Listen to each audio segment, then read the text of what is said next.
সুপ্রভাত বন্ধুরা, আজ 30 সেপ্টেম্বর মঙ্গলবার। আজকের সকালের বিশেষ বিশেষ খবরগুলি হলো: এক ভয়ঙ্কর ঘটনা, পারিবারিক কলহকে কেন্দ্র করে দেওরের ধারালো অস্ত্রের উপর্যুপরি কোপে গুরুতর আহত হয়েছেন বৌদি। এই জঘন্যতম ঘটনাটি সংঘটিত হয়েছে দোলাই থানা এলাকার পানিবরা গ্রাম পঞ্চায়েতের কালিটিলা গ্রামে। ঘটনার পর দেওর নিজেকে শেষ করার চেষ্টা করে সেও আহত হয়েছে। পুলিশ সূত্রে এবং স্থানীয়দের কাছ থেকে প্রাপ্ত তথ্যের ভিত্তিতে জানা যায়, ঘটনাটি ঘটেছে রবিবার বিকেল 4টা নাগাদ। কালিটিলা গ্রামের দুই সহোদর হলেন গোপাল পাল এবং গোবিন্দ পাল। গোপাল কাজের সূত্রে কেরালায় থাকেন। 51বর্তী পরিবারে প্রায়শই দেওর গোবিন্দ পাল এবং বৌদি প্রতিমা রানী পালের মধ্যে পারিবারিক কলহ বাধত। রবিবার সেই পারিবারিক কলহ ভয়ঙ্কর রূপ নেয়। কথা কাটাকাটির এক পর্যায়ে দেওর গোবিন্দ পাল ধারালো দা দিয়ে বৌদি প্রতিমা রানী পালকে বেশ কয়েকটি কূপ বসিয়ে দেয়। গুরুতর আহত অবস্থায় প্রতিমা রানী মাটিতে লুটিয়ে পড়েন। এরপরই গোবিন্দ পাল নিজেকে শেষ করে দেওয়ার উদ্দেশ্যে নিজের গলায় সেই ধারালো অস্ত্রটি চালিয়ে দেয়। ঘটনা প্রত্যক্ষ করে আশপাশের মানুষজন দ্রুত এগিয়ে এসে গোবিন্দকে নিরস্ত্র করেন। স্থানীয়দের পক্ষ থেকে সঙ্গে সঙ্গে দোলাই থানায় যোগাযোগ করা হয়। ঘটনার খবর পেয়ে ঘটনাস্থলে ছুটে যান সাব ইন্সপেক্টর জুনু রঞ্জন দেউরি এবং assistant sub inspector Abdul Haque Laskar দলবল নিয়ে। পুলিশ ঘটনাস্থলে পৌঁছানোর আগেই স্থানীয় মানুষজন গুরুতর আহত প্রতিমা রানীকে উদ্ধার করে দোলাই প্রাথমিক স্বাস্থ্য কেন্দ্রে নিয়ে যান। বিশেষ তদন্তকারী দল অব্যাহতভাবে চালিয়ে যাচ্ছে জুবিন গর্গের মৃত্যুর তদন্ত। মুখ্যমন্ত্রী সম্প্রতি অভিযুক্তরা আত্মসমর্পণ না করলে তাদের ধরে আনতে হবে বলে মন্তব্য করার পর আবারও সামাজিক মাধ্যমে দ্বিতীয়বারের মতো মুখ খুলেছেন শামকানু মহন্ত। এবার তিনি অসমে ফিরে আসার কথা জানিয়েছেন। সামাজিক মাধ্যম ফেসবুকে দেওয়া এক পোস্টে শামকানু লিখেছেন, শ্রদ্ধেয় জনতা, আমি খুব শীঘ্রই আসছি। ইতিমধ্যেই পুলিশকে জানিয়েছি, সরকার এবং প্রশাসনকে সম্পূর্ণ সহযোগিতা করব। আমার লুকানোর কিছু নেই। এসআইটি যে প্রশ্ন করবে তার সব উত্তর দেব। তিনি আরও লিখেন, অতি উচ্চ পর্যায়ের তদন্ত হোক, প্রতিটি দিক প্রতিটি বিষয় খুঁটিয়ে দেখা হোক। জনতার হৃদয়ের শিল্পী আমার অতি প্রিয় জুবিনের মৃত্যুর সঙ্গে জড়িত সবকিছু প্রকাশ্যে আসুক, এটাই আমি কামনা করি।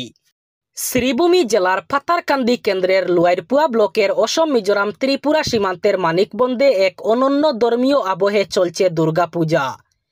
এখানে শারদীয় উৎসবের আবেশকে আরও বর্ণময় করে তুলেছে আচেপ জনজাতি সম্প্রদায় লোকজনের উপস্থিতিতে। সোমবার মহাসপ্তমীর পবিত্র দিনে নিজেদের পরম্পরাগত আপেচ পাঞ্চি পূজা আয়োজন করে তারা তুলে ধরেছেন শতাব্দী প্রাচীন ঐতিহ্যের নিদর্শন।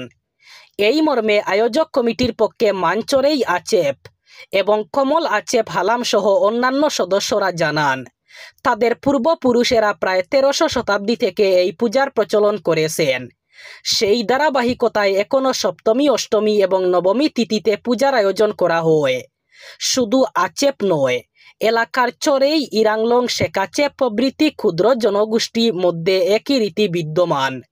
তাদের কাছে এই পূজা কেবল ধর্মীয় অনুষ্ঠান নয়, বরং সম্প্রীতি, ঐক্য এবং সাংস্কৃতিক মেলবন্ধনের এক মহোৎসব। বড়োল্যান্ড টেরিটোরিয়াল কাউন্সিল নির্বাচনে বিপুল জয়ের পর আগামী 5 অক্টোবর শপথ গ্রহণ অনুষ্ঠান আয়োজনের তারিখ নির্ধারণ করে বড়োল্যান্ড পিপুলস ফ্রন্ট অথবা বিপিএফ। অনুষ্ঠানটি কুকরাঝার সেক্রেটারিয়েট সংলগ্ন গ্রিনফিল্ড ময়দানে অনুষ্ঠিত হবে।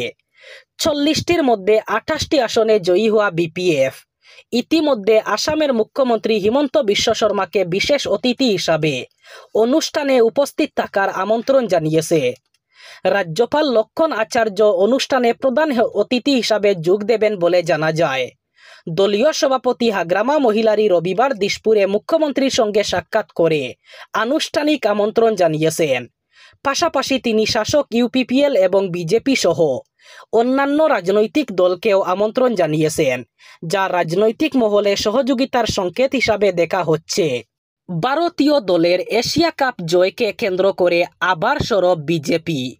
পাকিস্তানকে হারিয়ে কাপ গড়ে তুললেও কংগ্রেসের তরফে শুভেচ্ছা না জানানোয় তীব্র সমালোচনার মুখে পড়েছেন রাহুল গান্ধী এবং তার দল। হাত শিবিরকে পাকিস্তানের বি টিম বলে কটাক্ষ করা হচ্ছে।